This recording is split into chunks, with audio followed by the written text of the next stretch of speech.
This is WBAA. I'm Mike Lowitzo. Purdue's Global Policy Research Institute will undergo a leadership change soon. Inaugural Director Arden Bement is stepping down from the post after 2.5 years. He joins me in the studio to talk more about the experience. Thanks so much for coming in. Oh, you're quite welcome, Mike.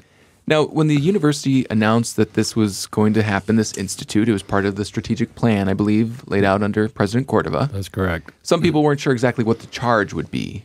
From what you were told when they approached you and what it's become, how much evolution has been going on? What has the charge been?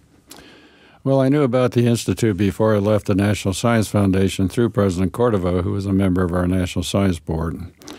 And knowing what the capabilities were of Purdue's faculty, I was excited to be a part of an enterprise that would bring their talent to solving global policy issues. So it was a great opportunity. It was established primarily to couple Purdue faculty and students with policymakers. In other words, the work of the GPRI is distributed throughout the university through its faculty. It's not centralized. And it has evolved since its initiation by increasing the number of global partnerships, course offerings, faculty and student engagements, public outreach events, and e-publications for the general public. So it is very multidisciplinary, correct? That's correct. The Institute was initially conceived around 7 major themes, which represent strengths at Purdue. And it was fully scoped at the outset by the faculty. They developed a business plan to cover the first 2 years of operation. This plan then was adopted by the university and approved by the Purdue's Board of Trustees. But my initial focus was to implement the plan and its goals with the help of the faculty members who developed it. So I had buy-in right from the very onset. However, we're now focused on capacity building at Purdue to increase the number of faculty and students who are involved in global policy research and analysis based on our success to date. During the startup of GPRI, the number of international engagements were expanding throughout Purdue to address one of its major goals, namely to meet global challenges. As a result, many of the recipients of our initial faculty incentive grants were conducting research in other countries. And these research projects deal with global issues that are most apparent and challenging in countries such as China, Colombia, India, Russia, and countries in sub-Saharan Africa such as Ethiopia, Kenya, Ghana, and Tanzania. So it greatly expanded our international outreach. If I may, I'd like to share a story about Purdue's engagement with Colombia. This involved a joint initiative of champions of Purdue from Colombia, aided by an outstanding member of Purdue's alumni who was well connected in Colombia. That engagement now involves collaborations in education and research at 28 Colombian universities, a joint initiative with the Colombian government to explore the biodiversity in the El Chocó department, which is one of the most biodiverse areas of the world. But much of its biodiversity is yet to be explored and characterized. But in addition to that, our students go down in the summertime and are engaged in joint summer projects with Colombian students to help expand delivery systems for potable water and solar energy generation in remote regions. And the lessons they learn can apply to many places throughout the world, including the United States. As far as the students go, this really is something more than, say, a study abroad. I mean, they can really go and be part of top-notch research in another setting, in another country.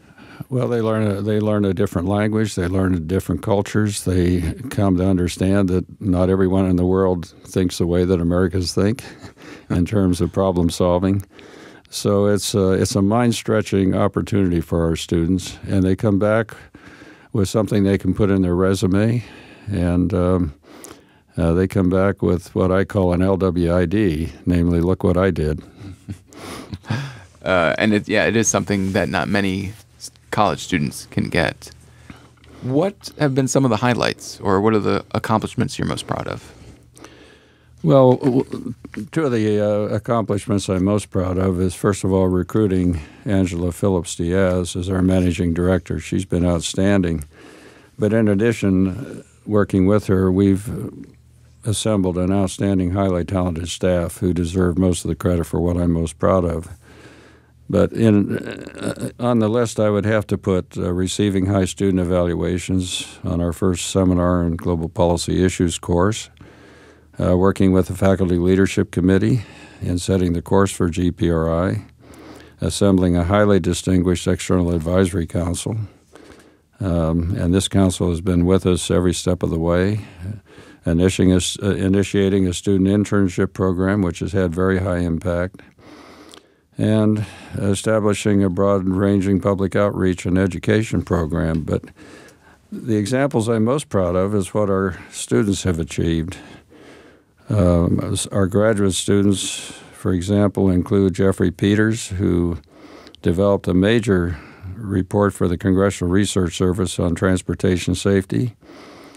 Basil Dayer, who's another graduate student involved with GPRI, has developed an analytical model to optimize the cost-effectiveness of potable water production, food production, and energy conservation in the Middle East.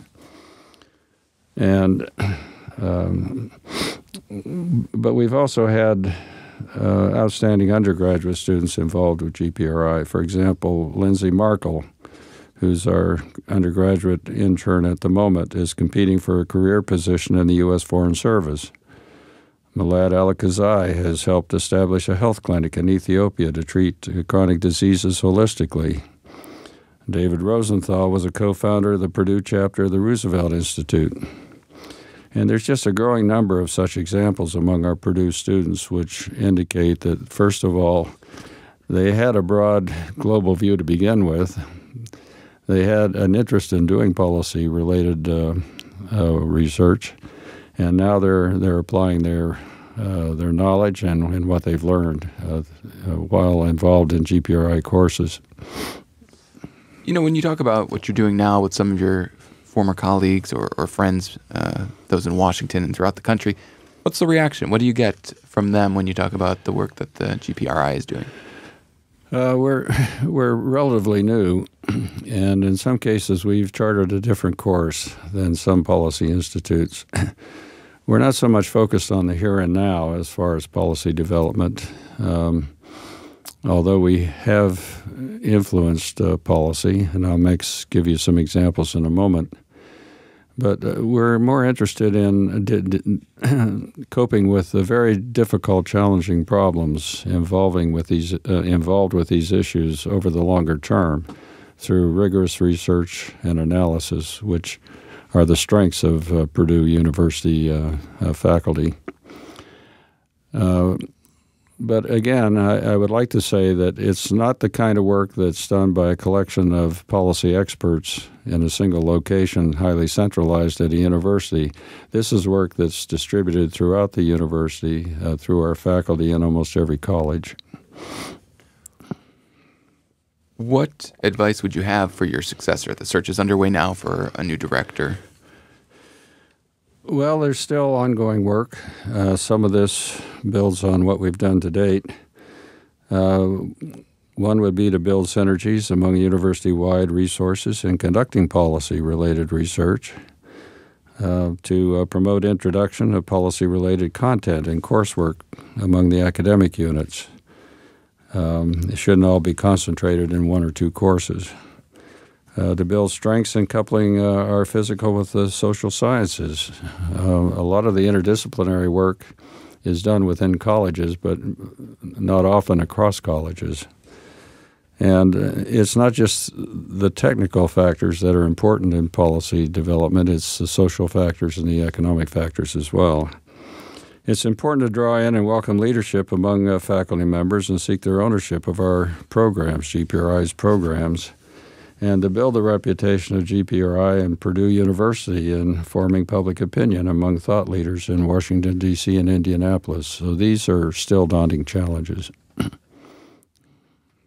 What has the search been like for the new director? Are you involved with that search? I'm not directly involved. Obviously, I have a direct interest, and I'm tracking the progress. And I've also suggested candidates who I think would be outstanding. But I'm pleased with the progress the selection committee has made to date. They're beginning the interview process, and I expect they'll be able to find a top candidate within the next 2 or 3 months. And they've also uncovered a few top candidates in the process. So I'm very optimistic. What's your role going forward? I'm guessing you're not going to cut all ties. Oh, no, not at all. I hope to stay involved with GPRI as a member of the External Advisory Council and also through scholarly works in technology policy, which I have an interest in. I have also accepted board positions with 2 universities, so I will still be involved with academia.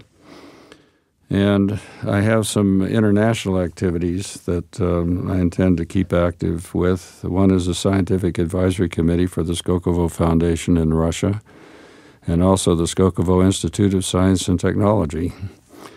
I'm currently active in 2 studies for the National Research Council, which deals with national security, and I look forward to chairing future studies through the academies and through the National Research Council. So I'm not ready for a life of leisure yet. I was going to say, those people who heard you were stepping down from GPRI, retirement should not be in their mind for you, right? Well, throughout my career, I've always looked for new learning curves, and that's a way to continuously keep learning and also to keep active and to keep vital. Arden Bement is the current director of the Purdue Global Policy Research, stepping down, though, when a new director is hired early next year. Thanks so much for your time. Thank you, Mike. I enjoyed it very much. You're listening to WBAA. I'm Mike Loizzo.